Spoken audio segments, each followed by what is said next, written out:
Тили-тили-бом, закрой глаза скорее. Кто-то ходит за окном и стучится в двери.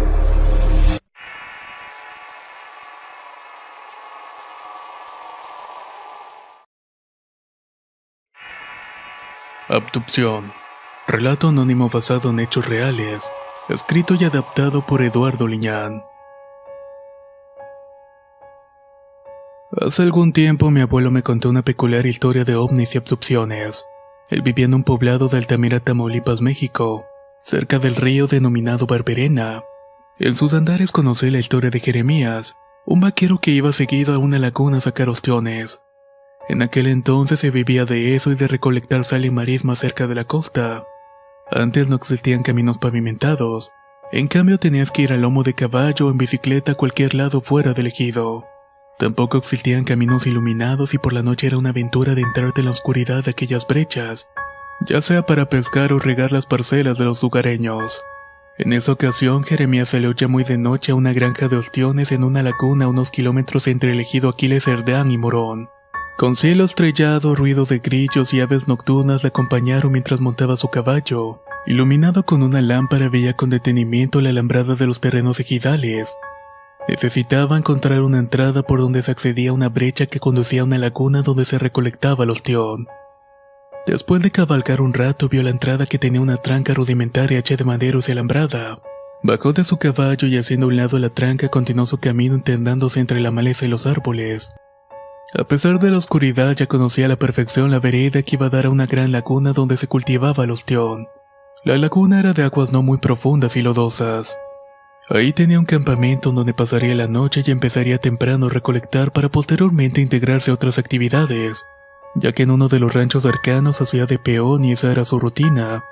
A unos metros de llegar a la orilla de la laguna había un claro donde llegaba el agua en las crecidas durante las épocas de lluvia. Era un gran claro rodeado de árboles y cardos. Jeremías ató al caballo y continuó su recorrido a pie dejando al animal amarrado en una de las empalizadas. Luego de un rato de caminar por el terreno haciendo crujir el lodo seco y el salitre que se le pegaban las botas, llegó a su campamento y revisó que todo estuviera en orden. Acomodó un camastro hecho de leños y costales de isla y se acostó en él muy pensativo, y arrollado por el leve oleaje de la laguna comenzó a fumar un cigarro. El sonido del agua al romperse entre los juncos de la orilla y el viento comenzaron a provocar una somnolencia muy relajante. Apenas iba agarrando el sueño cuando el sonido hipnotizador de la marejada fue interrumpido por un sonido poco común. Era un zumbido, un ruido algo extraño que hizo que el hombre se levantara para empuñar su lámpara, así como un machete afilado que siempre cargaba. Comenzó a caminar sigilosamente buscando el origen de aquel extraño ruido, y luego de unos metros vio a lo lejos su caballo atado, pero el animal parecía nervioso ya que se reclinaba continuamente intentando zafarse de las ataduras. Apretando nerviosamente el machete salió al claro para ver más de cerca. Mientras iba iluminando el lugar, la maleza y las copas de los árboles comenzaron a moverse violentamente, y un golpe de viento cálido le pegó directamente en el rostro. La arena y el salitre hicieron que se tallara los ojos y luego de un rato su vista se enfocó en algo que iluminó entre los matorrales, y que al principio no logró identificar. Pero al ver detenidamente su cordura y su valentía fueron hechas pedazos a ver una extraña presencia más allá del claro. Esta parecía que lo estuviera observando con detenimiento. Era un pequeño hombrecillo de forma humanoide que parecía solo estar ahí viéndolo. Alzó un poco la luz para iluminar aquello y sintió el pánico de muerte al ver que aquella figura era un extraño ser. Era delgado, muy bajo de estatura y de cabeza grande, y tenía un par de ojos negros alargados que le daban un aspecto aún más aterrador. Jeremías estaba paralizado y comenzó a temblar cuando vio aquella aparición correr y meterse entre los arbustos que rodeaban la laguna. Ahí de un momento a otro se perdió de su vista. El hombre no terminaba de recuperarse de la impresión cuando escuchó el sonido de un principio, pero este se hacía más fuerte. De pronto un viento fuerte comenzó a soplar alrededor de él, obligándole a cubrirse la cara con los brazos para protegerse de la tierra que volaba. Después de un rato el sonido cesó y el viento y la sensación de náuseas en él comenzaron a apaciguarse. Pero apenas iba a recuperar el aliento cuando de entre la arbolada vio surgir un extraño objeto que lentamente se elevaba entre las copas de los árboles. Esta cosa hacía un zumbido aún mayor que tapó los oídos de Jeremías. Sus piernas se doblaron cuando se dio cuenta que frente a él estaba un enorme objeto cilíndrico con un aspecto metálico. Era completamente negro en los extremos de cada uno de los lados. En la parte superior de aquel objeto se veían unas luces estroboscópicas que parpadeaban. En el centro tenía una tenue luz roja que parecía ir y venir de extremo a extremo. El objeto se comenzó a mover lentamente, iluminando con luces blancas las ramas y los arbustos.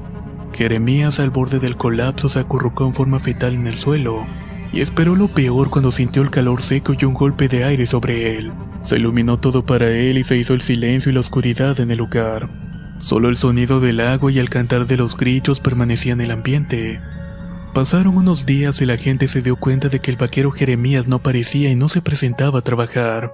Comenzaron a sospechar que había sido muerto por algún rival o había huido. Los amigos comenzaron a buscarlo en su casa y cuando se dirigieron a la laguna encontraron su caballo amarrado, hambriento y sediento. Las cosas del vaquero estaban intactas y sospecharon lo peor. Había desaparecido y nadie sabía nada de él. La verdad no se supo nada hasta semanas después que alguien en un ejido cercano lo vio vaqueando por un camino. Estaba semidesnudo, descalzo y desorientado. Fue llevado a su casa pero su estado mental estaba mal. Alucinaba y parecía que había envejecido ya que sus cabellos estaban completamente blancos. La gente no le dio mucha importancia porque sabían que era un borracho y que a veces se perdía por días por la bebida. Sin embargo, a mi abuelo algo no le cuadraba. Escuchaba la historia de Jeremías acerca de su encuentro con ese objeto y el ser. Además tenía unas marcas en su cuerpo como piquetes que le habían dejado unos círculos rojos en los brazos y en las piernas, los cuales estaban perfectamente alineados. A eso no le encontraba una explicación alguna. Con el tiempo Jeremías murió de cáncer en los huesos y su historia inquietó a mucha gente, sobre todo cuando escuchaban a mi abuelo contando la experiencia a detalle. La verdad quizás nunca la sabremos, pero lo cierto es que en ese lugar se pueden ver luces salir de la laguna con destino a las estrellas. Abducción. Relato anónimo basado en hechos reales. Escrito y adaptado por Eduardo Liñán. Si quieres conocer más historias del mismo autor, te invito a visitar el enlace que dejaré en la descripción del video. Nos escuchamos en el próximo relato.